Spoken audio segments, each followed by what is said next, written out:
nosotros. Hace un sol espléndido, un día precioso, gracias a Dios. Sé que ya pusieron el aire, hace un poco de calor. Ya le dije a Miguel y al grupo de música que si es por causa de que el aire pega y vuela sus hojas, que se cambien al otro lado, o que se aprendan las alabanzas, porque si ustedes se les pierde, ¿cómo van a hacer? Bendito sea el Señor. Gloria. El tema que quiero tocar en esta mañana lo he titulado Redimidos para servir.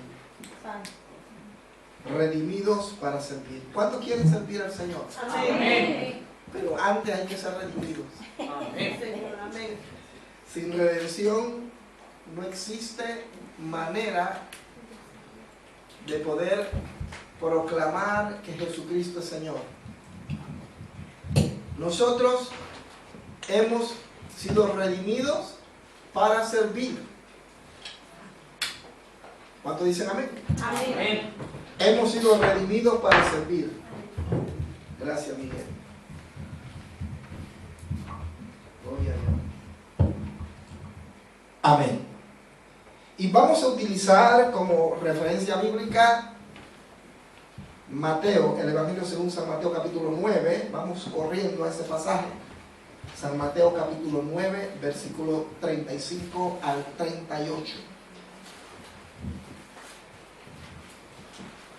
Le damos la bienvenida a Cindy, quien está nuevamente entre nosotros. Gloria a Dios. Cindy Henao, bienvenida.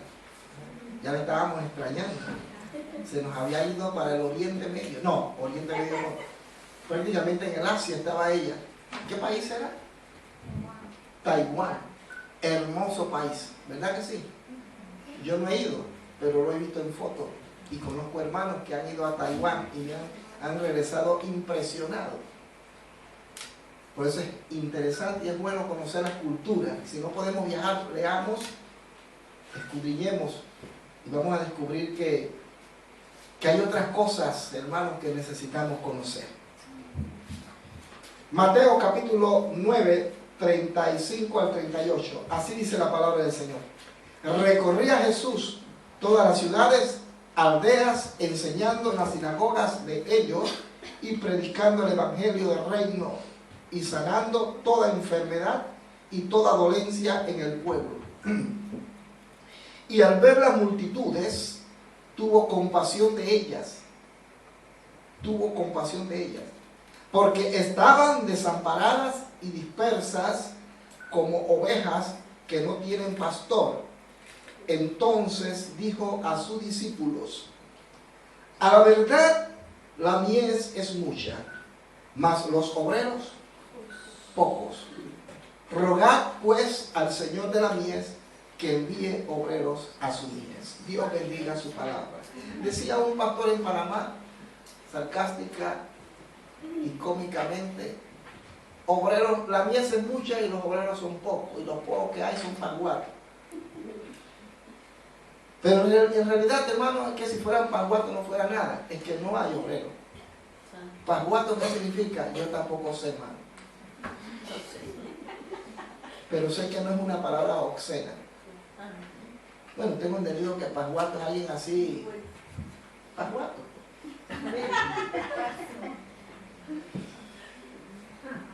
Dice, y recorría Jesús todas las ciudades de aquella época. Jesucristo desarrolló su ministerio en su mayoría en Galilea, parte de Galilea, y otras regiones, como Samaria, Judea. Y durante todo su periodo como ministerial, que fueron prácticamente 3 años, él recorrió todas las ciudades que él pudo, predicando, enseñando, sanando a los enfermos y tratando de cumplir la agenda que Dios le había dado. Jesucristo nunca hizo nada fuera de lo estipulado por el Padre. Tenía una agenda bien definida. Y esa agenda también, hermano, está definida para todos nosotros. Todos nosotros tenemos una agenda, la agenda de Dios. Amén. ¿Cuál es la agenda de Dios para su vida? Solo usted y Dios lo saben. El evangelio de la gracia es que Dios entregó a su Hijo en sacrificio por los hombres. Juan 3:16, un texto bíblico conocido por todos, dice: porque de tal manera amó Dios al mundo que entregó a su único Hijo, para que todo aquel que en Él crea no se pierda, sino que tenga vida. Entonces, el evangelio de la gracia es que todos los hombres tengan esa oportunidad de conocerle y aceptarle como el Señor y Salvador de sus vidas. Por tanto, por gracia somos salvos, y por gracia debemos servir al Señor y a los demás. Es natural, debe ser normal que una persona que ha tenido un encuentro de verdad con Jesucristo y le ha aceptado como Señor y Salvador de su vida, comience a dar fruto de arrepentimiento. Y entre esos frutos, hermano, el servir a los demás. Una persona que no le gusta servir a los demás, deja mucho que desear. Deja mucho que desear, deja mucho que decir. Porque una de las características de un verdadero creyente es que le gusta servir a los demás. Amén. Porque ha comprendido, ha entendido que ahora es salvo por gracia, no por obra, no porque hizo lo bueno, no porque tiene una tradición larga dentro de la familia, de que todos fueron pastores y todos fueron cristianos, y por eso ahora yo también soy salvo. No, sino por gracia, gracia de Dios.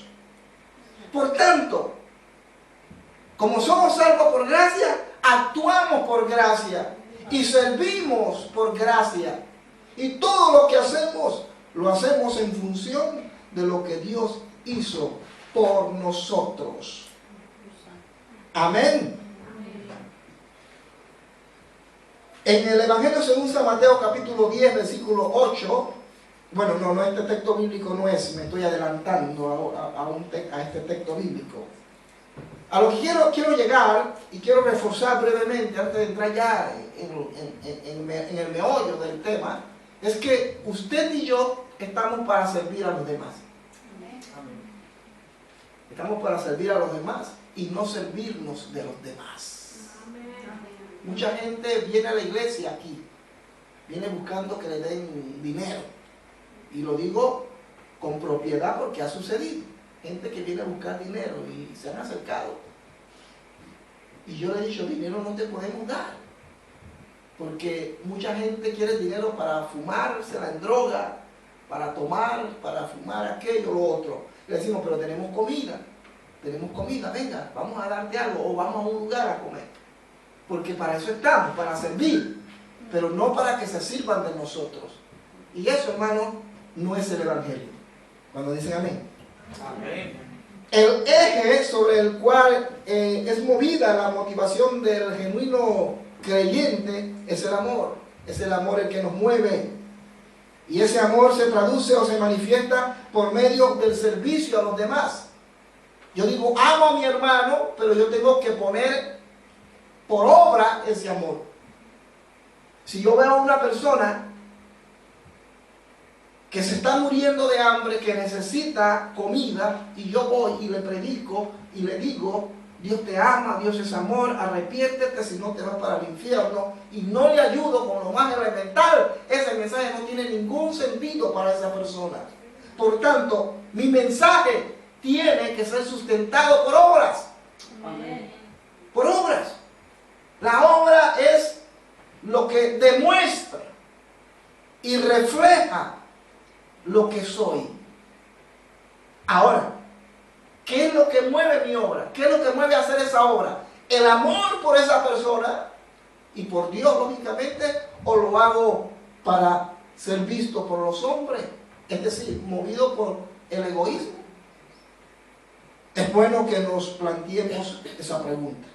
Pero en todo caso, todos nosotros, cuando servimos, lo hacemos por amor, porque Jesucristo también nos sirvió a nosotros. Nos sirvió, y Él lo demostró simbólicamente lavándole los pies a los discípulos. Eso no significa que usted tenga que andar lavándole los pies a todo el mundo. Imagínese con estas calores que están pegando. Imagínese eso, hermano, lavarle los pies a esa gente que anda con esos zapatos de cuero. Uy, papá, eso está serio. Pero fue un simbolismo. Amén. Fue un simbolismo, porque algunos piensan que hay que hacerlo también en la iglesia, y valga decirlo. No, hermano, el Señor lo hizo como un simbolismo, como demostrando de que la manera en que lo hizo, nosotros tenemos que servir a los demás. El servicio, hermano, es parte integral, es como parte de la columna vertebral de la iglesia. Una iglesia que no sirve, es una iglesia que no sirve. ¿Lo cogió? De modo que es necesario que sirvamos. Hemos sido redimidos para servir. De más está entonces decir que fuimos redimidos para servir a los demás, no movidos por un interés egoísta, sino que hemos llegado a entender que más bienaventurado es dar que recibir. Pero aclarando y dejando bien claro, y más de la redundancia, que el motivo, el eje sobre el que se mueve ese acto debe ser el amor. Cualquier cosa que hagamos, hablo del servicio, en querer ayudar a los demás, movido por egoísmo, para ser visto, entonces, hermano, eso no tiene ningún valor delante de Dios. Ningún valor. Por eso es que algunos se van a sorprender cuando se llegue a la presencia del Señor y diga: Señor, yo hice aquello, hice lo otro. El Señor dice: apartados de mí, hacedores de maldad. El Señor no le va a dar ni siquiera explicaciones, simplemente los va a ignorar, apartados, porque lo hicieron motivado por eso. Entonces el servicio tiene que ser motivado por el amor, no esperando nada a cambio. Yo le entrego amor a mi esposa porque yo no espero nada a cambio de ella. Claro que no. Y le voy a decir por qué. Porque si yo le doy amor a mi esposa, está sobreentendido que al darle amor a ella, ella me va a dar amor a mí. Porque yo estoy sembrando eso en ella. Así tan sencillo. Yo le doy amor a ella, yo la amo a ella, tal como es, y la acepto tal como es, como Dios me la entregó. Y si ella no me da amor, ya ese es un problema de ella. Pero bueno, en este caso nuestro no ha sido así. Gloria a Dios. No ha sido así. Pero normalmente, generalmente, la gente siempre se acerca a alguien buscando algo. ¿Sí o no? Generalmente eso es lo que sucede. Yo te doy esto para que tú me des algo a cambio, que no me venga a decir usted que no es así. Normalmente, generalmente es por eso. Piénselo, analícelo, y usted se va a dar cuenta que es así. Nadie se escapa de esa verdad. Entonces dice que Jesucristo recorría todas las ciudades y aldeas enseñando en la sinagoga de ellos. Miren, yo quiero tocar algunos puntos en este pasaje bíblico y vamos a tratar de tocarlo así brevemente, que debemos considerar, que ilustran el servicio de la iglesia. Dice, lo primero que vamos a ver es que dice: y recorría todos los lugares, el versículo 35. Recorría. Según el diccionario de la lengua española, Significa atravesar un espacio en toda su extensión, hacer un trayecto determinado, registrar una cosa pasando la vista. Dice, ¿para qué usted presenta eso? Es importante. Jesucristo recorría, porque usted puede recorrer un lugar, ¿sí o no? Pero en ese recorrido usted no pasa la vista, usted no mira, no siente, simplemente quiere pasar porque quiere llegar a un lugar y punto. Dice, uy, tengo que ir a tal lugar, por aquí es más recto, voy por aquí, punto. Es porque usted quiere llegar a un punto. Esa es una actitud hasta cierta manera egoísta. Usted lo que quiere es llegar al lugar que usted quiere. Pero dice que Jesucristo recorría. El término aquí habla de que atravesaba un espacio en su extensión, registrando, viendo una cosa. Entonces, Cristo no simplemente pasaba, sino que recorría, miraba, observaba y veía la necesidad que existía entre la gente. Muchas veces nosotros recorremos una ciudad, recorremos una situación, vamos a un hogar, vemos a un amigo, vemos un grupo de personas, pero simplemente vemos eso. Pero si usted hace un ejercicio de servicio, si usted hace un ejercicio de observación, usted va a mirar en eso, en ese grupo de personas, en ese hogar, en esa situación, en aquello, en lo otro, va a haber cosas en las cuales usted va a poder permitirse, hermano, servir a esa persona. Amén. Cuando usted va a la casa de un hermano, y el hermano le abre y le da agua, observe por qué le dio agua. Y de repente se va a percatar que es lo único que tenía en el refrigerador, agua. Haga un ejercicio y vea más allá. Hermano, perdóneme, me permite el baño. Y vaya al baño, Señor. Dime, ¿qué necesita este hogar, esta familia? Amén. Yo no sé cómo lo va a hacer, hermano, pero vaya y ábrale la refrigeradora y usted se va a dar cuenta que lo único que hay es humo. Humo que entra y humo que sale. Entonces, sí, Señor, Padre. Y vaya y haga un súper. Vaya y cómprele comida. Cómprele esto, cómprele lo otro. Llegas a la casa de esos niños y usted ve que los niños no tienen zapatos, no tienen aquello, no tienen lo otro. No haga comentarios absurdos, simplemente mire, observe. Y vaya, cuando le pagan, Señor, quita tu diezmo, pero aquí también saco, Señor, este dinero porque le voy a comprar algo a esta familia. Esos niños necesitan zapatos. Y este niño es del mismo tamaño del mío, así que usan los mismos zapatos, el mismo número. Vaya y cómprele zapatos, cómprele ropa y tráigasela. Aquí tiene. ¿Qué me motivó a hacerlo?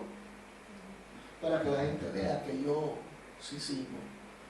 Que la gente vea que yo sí soy un siervo del Señor, una sierva del Señor. Vean que yo sí tengo misericordia. Nadie debe enterarse, excepto esa familia. Y si la familia quiere hablarlo, gloria a Dios. Dice, y Jesús recorría todas las ciudades mirando, observando. Observe la necesidad de su hermano. Observe la necesidad de la ciudad donde Dios lo ha puesto.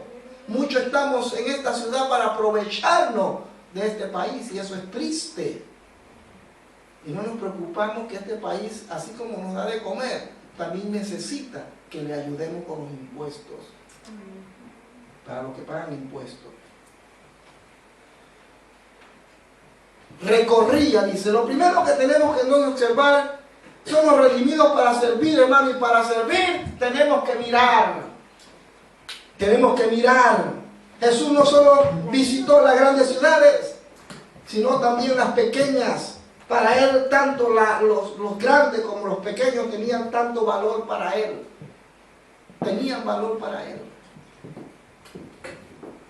Todo el mundo tiene un valor. Y tenemos que mirarlo desde esa perspectiva. La gente necesita de Dios. Amén. La gente está necesitada de Dios. Y nuestro deber es compartirle el Evangelio.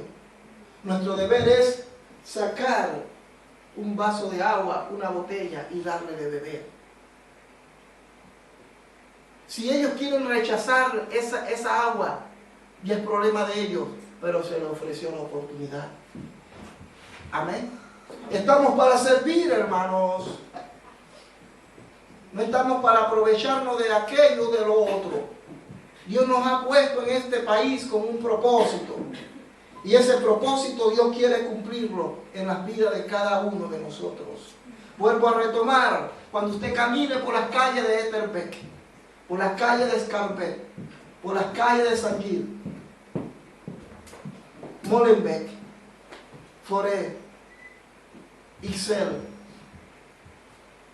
y todas las diferentes comunas, los diferentes parques, los diferentes lugares, camine, hermano, viendo y recorriendo la necesidad que hay.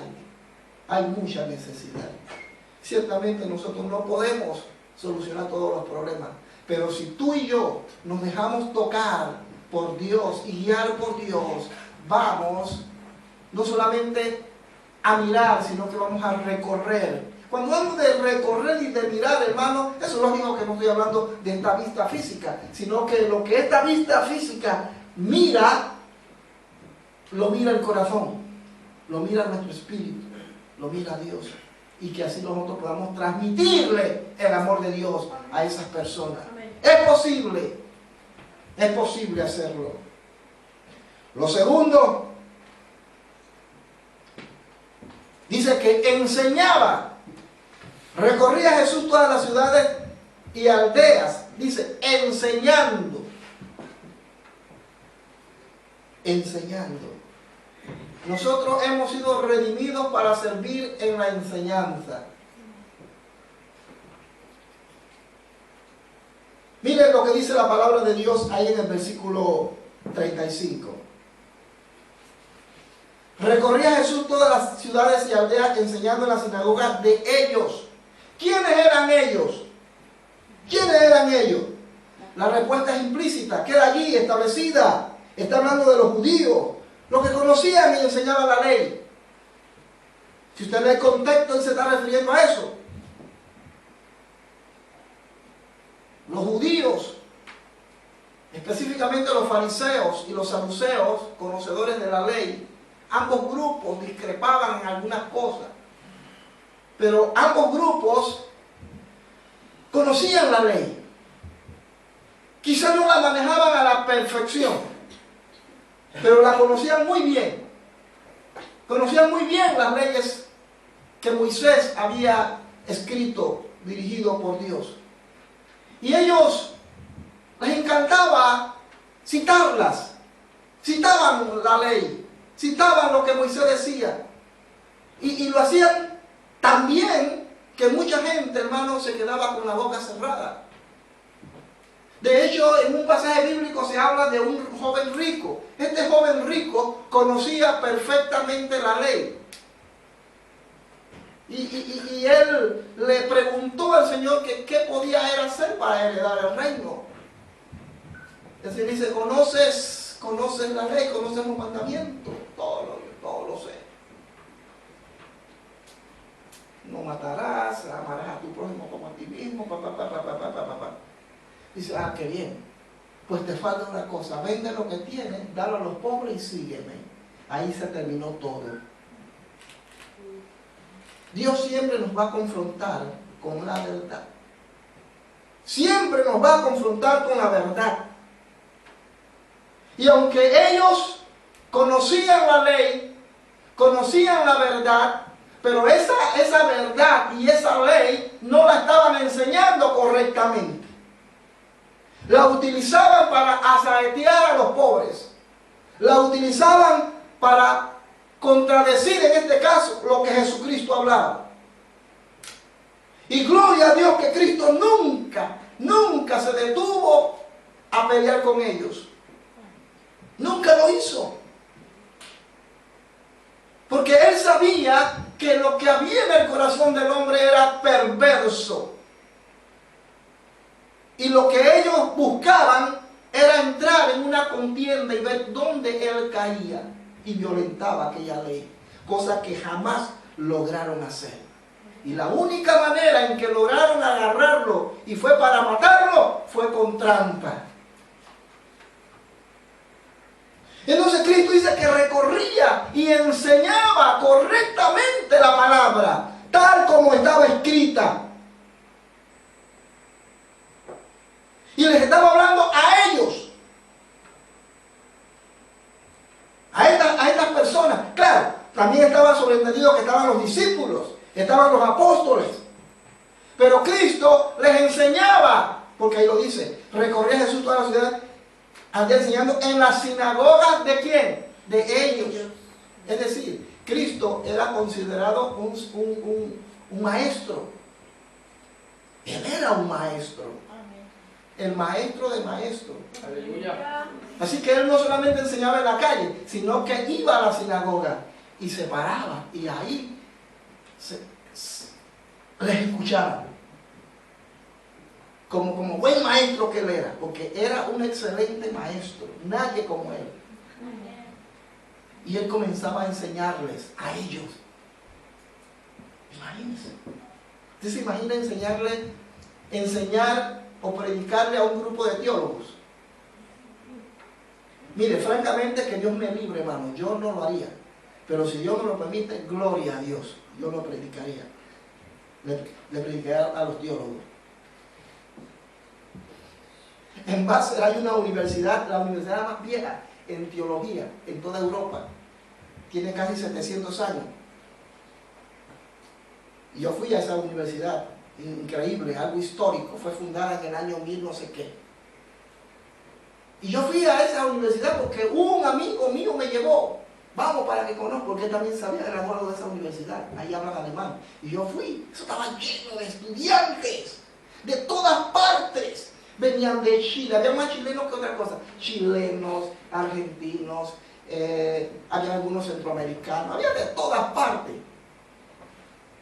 Hermano, y yo estaba viéndolos así, todos estudiantes, todos. Y sabe una cosa, los profesores que enseñan en esa universidad no creen en Dios.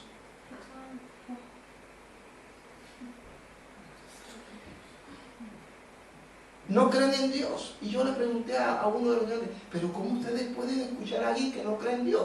Dice, a nosotros no nos interesa si cree o no cree, lo importante es recibir el conocimiento. Y es verdad, saben, hermano, ellos saben la Biblia mejor que nosotros. Pero toman, adulteran, fornican, fuman, todo eso. Uno de ellos, un profesor chileno, por cierto nunca se me olvida, me dice, ¿y qué hay de malo en hacer eso? ¿Sabe una cosa, hermano? La teología es el conocimiento acerca de Dios. Te enseñan a conocer acerca de Dios, pero no te enseñan a conocer a Dios. Amén. Mientras que la palabra de Dios sí te enseña directamente a tener una experiencia con Dios. Amén. La teología es una interpretación. Es una interpretación de la palabra. Y aunque en la mayoría es correcto, no siempre tienen la razón. La única palabra, hermano, irreprensible y verdadera y justa es esta. Así que Cristo entró a la sinagoga y enseñaba. Resulta que a ellos no les gustó lo que le enseñaba. No les gustaba. Y por eso lo seguían, por eso lo acosaban, por eso lo tenían contra la pared. Y por eso lo crucificaron.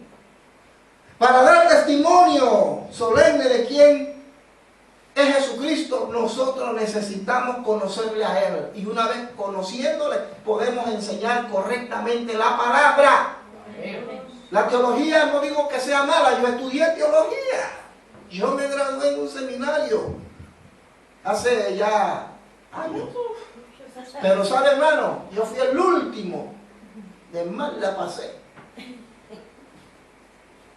Gloria a Dios que por lo menos pude sustentar mi tesis.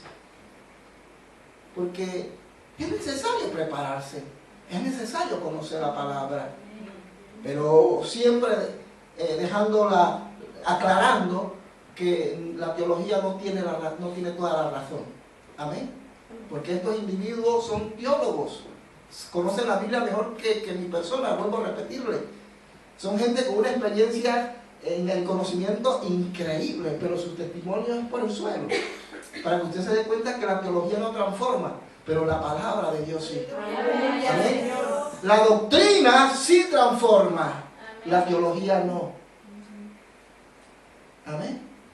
Porque la teología te puede enseñar acerca de Dios, pero no te enseña, no te da la experiencia de conocer al Señor. Y él les enseñaba y los confrontaba. Y en varias ocasiones se lo dijo: ustedes son unos hipócritas. ¡Hipócritas! Hijos del diablo. Así se lo dijo. Lea la Biblia. Búsquelo en papel. Él no andaba con cuentos, eso lo decía. Ustedes son sepulcro blanqueado.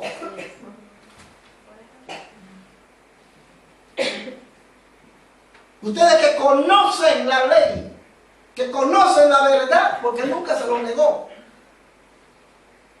pero ustedes no la practican. Por eso el pueblo perece. Amén. Hermanos míos, queridos hermanos, presentes aquí en esta mañana, nosotros hemos sido redimidos para servir. Y el servir tiene que ver con la enseñanza, pero la enseñanza correcta. Tenemos que enseñar la correcta palabra, la correcta doctrina, que se ajuste a la palabra. Porque de lo contrario estaremos entrando en contradicciones con nuestro Señor Jesucristo. Amén. Él enseñaba en la sinagoga de ellos para dar testimonio solemne de quién Él era, para predicarles y dar testimonio y para sacarles del error y corregirles. Pero muchos de ellos no lo aceptaron. De hecho, lo crucificaron por eso. Por eso lo crucificaron. Y hay muchos de ustedes que van a ser crucificados también cuando le tengan que decir la verdad a algunas personas. Pero digan, hermano, porque estamos aquí para servir. Amén.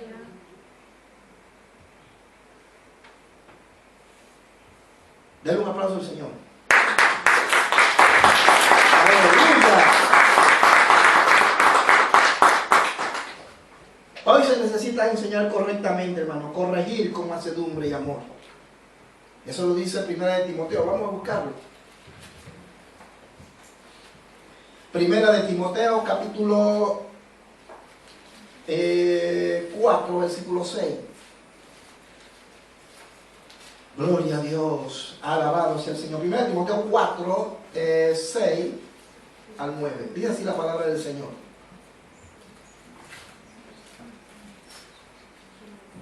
Si esto enseñas a los hermanos, serás buen ministro de Jesucristo, nutrido con las palabras de la fe y de la buena doctrina que has seguido. Desecha las fábulas profanas y de viejas.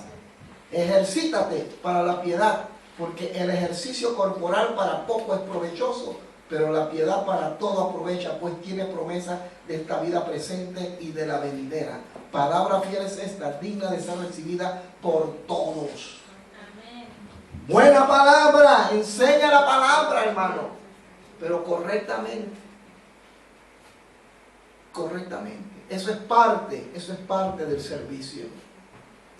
Pero lógico, para ello hay que prepararse. Amén. Que si usted puede ir a un seminario teológico, perfecto. Nosotros le animamos que lo haga. Y si es aquí mismo en el país, perfecto. Tenemos alguna referencia y podemos dársela. Pero antes usted tiene que prepararse en un preinstituto. Por eso que nosotros estamos capacitando los 2 sábados por mes a los hermanos. La idea es que todos se capaciten, que todos reciban. Porque si no conocemos la palabra, ¿cómo vamos a poder presentársela a la gente? La gente nos va a hacer una serie de preguntas y usted cómo le va a responder. Es muy importante Conocer la palabra. Por lo menos lo básico, lo fundamental. Habrán preguntas que le harán y usted no sabrá responder. No la responda, pues. Pero no nos metemos en un lío y comenzamos a inventar. No lo sé y punto. Eso me pasó a mí en el instituto bíblico. Yo era profesor. Y llegó un pastor que entró a estudiar y yo era un pastor que tenía tantos años en el ministerio. Y yo era un chiquillo de 23 años. Y yo estaba enseñando teología pastoral, que tiene que ver con el arte, si se puede utilizar el término, de fundar iglesia, de establecer iglesia.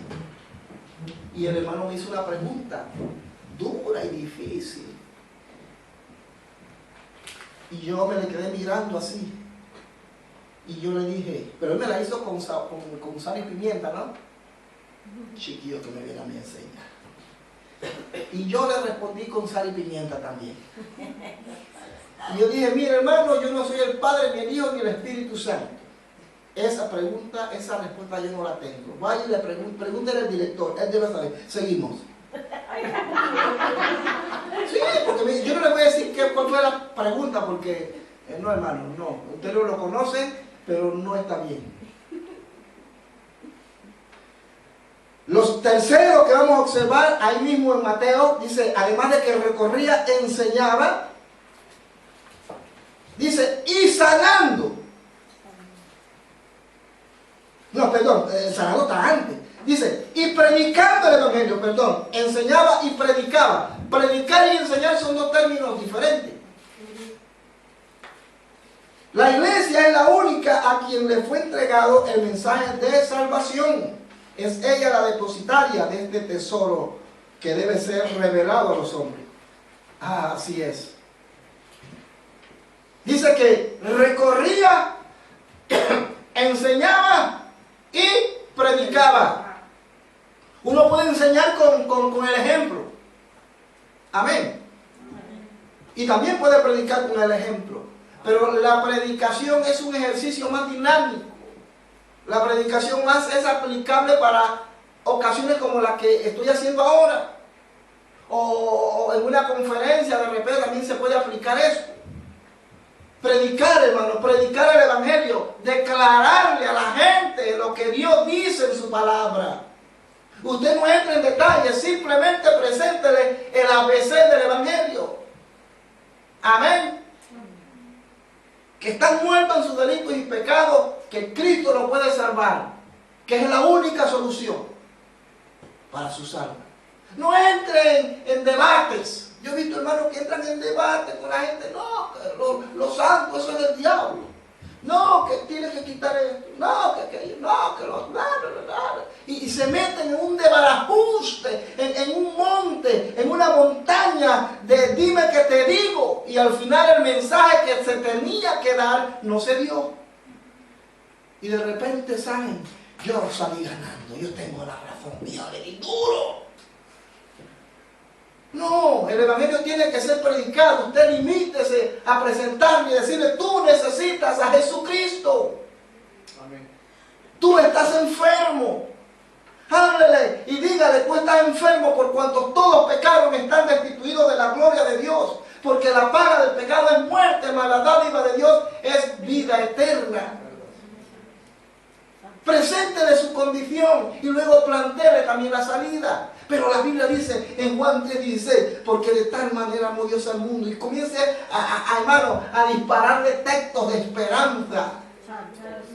Y luego lléveles, hermano, lléveles a que tomen una decisión por Cristo. Y punto, ya, eso es todo. Usted notará que Cristo nunca entró en debates. O sea, es decir, sí hubieron debates que Él entabló con algunos. Pero normalmente no era su línea. No era su línea. Y Él predicaba el mensaje.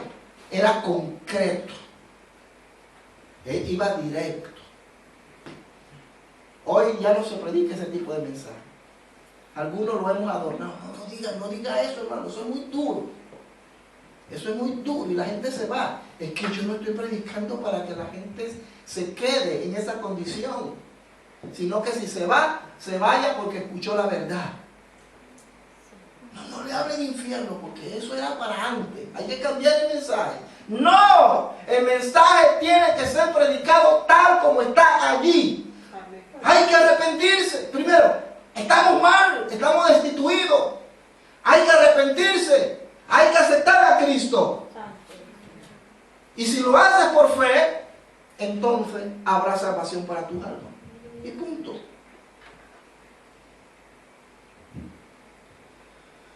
Alabado sea el Señor. La iglesia es la única depositaria del Evangelio. No espere que el Evangelio lo predique un burro, un mulo, las piedras. Y algunos toman hasta la Biblia así, dicen, no, si Dios usó el burro de Balaam. No, Dios puede levantar piedras que prediquen. Es verdad, la Biblia lo dice.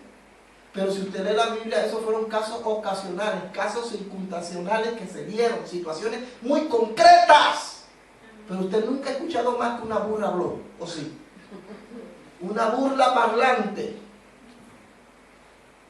Usted nunca ha escuchado que una piedra está hablando. Él está hablando de que inclusive hay personas que no conocen la verdad y Dios los utiliza para que digan una verdad.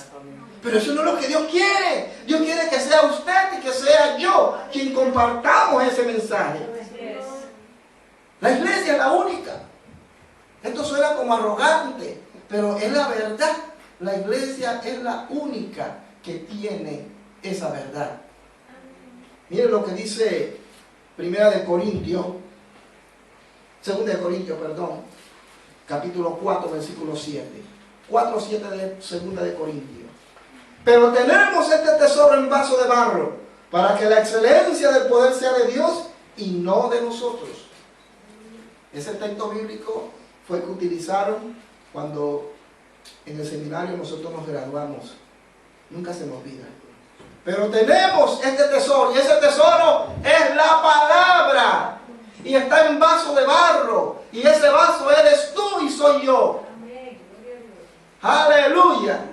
Vasos de barro para llevar el evangelio de alguna manera. Nuestra misión es entregar ese mensaje, y el convencer es obra del Espíritu Santo. Su labor, lo he dicho muchas veces. Entregue el mensaje, entréguelo. Dios no le entregó ese mensaje para que usted ande por ahí interpretándolo a su manera. No. Usted simplemente se le entregó un mensaje. Léalo como hacían en la Edad Media. Léalo. Así dice el rey Federico de Bélgica, qué sé yo. Le vamos a dar papeles a todos los que no tienen documento.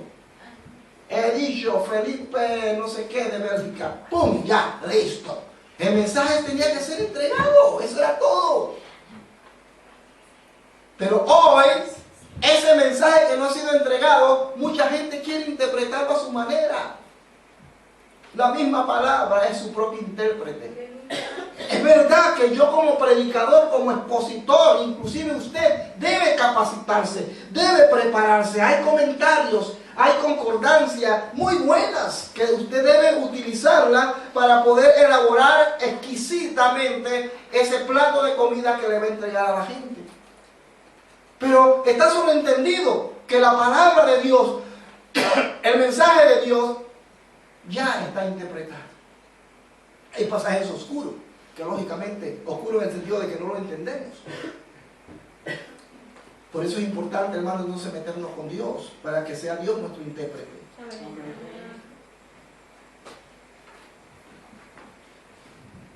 Calora, pero no me voy a quitar este saco. Lo cuarto, dice que se identificaba con los demás. Lo primero, recorría. Lo segundo, enseñaba. Lo tercero, predicaba. Y dice, y sanando toda enfermedad y toda dolencia en el pueblo. Esto nos habla de que él se identificaba con los demás. Nosotros fuimos redimidos para servir, hermano, para identificarnos con todos. Sanaba a los enfermos. Nuestro evangelio no solamente llega con palabras, sino con la manifestación del poder de Dios. No podemos andar hablando, hermano, muy lindo, pero ¿dónde está el poder? ¿Dónde está el poder? Pablo lo decía muy claramente. Vamos a leerlo en Primera de Tesalonicenses, capítulo 1:5. Primera de Tesalonicenses 1:5. Pues nuestro evangelio no llegó a vosotros en palabras solamente, porque muchos tenemos palabras, lindas palabras, hablamos lindo.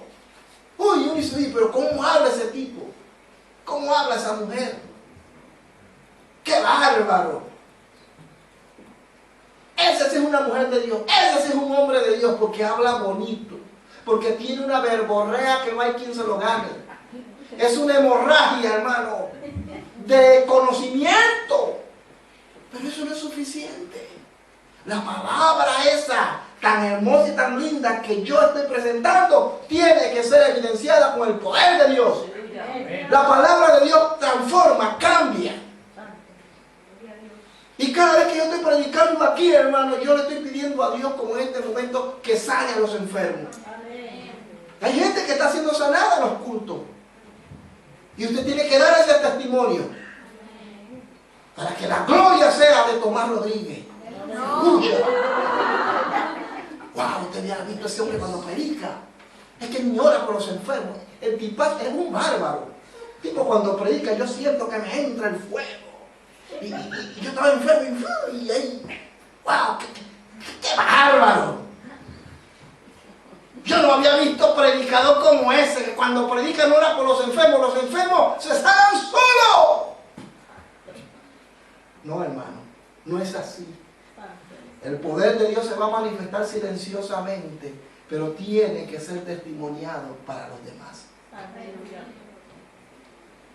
Amén.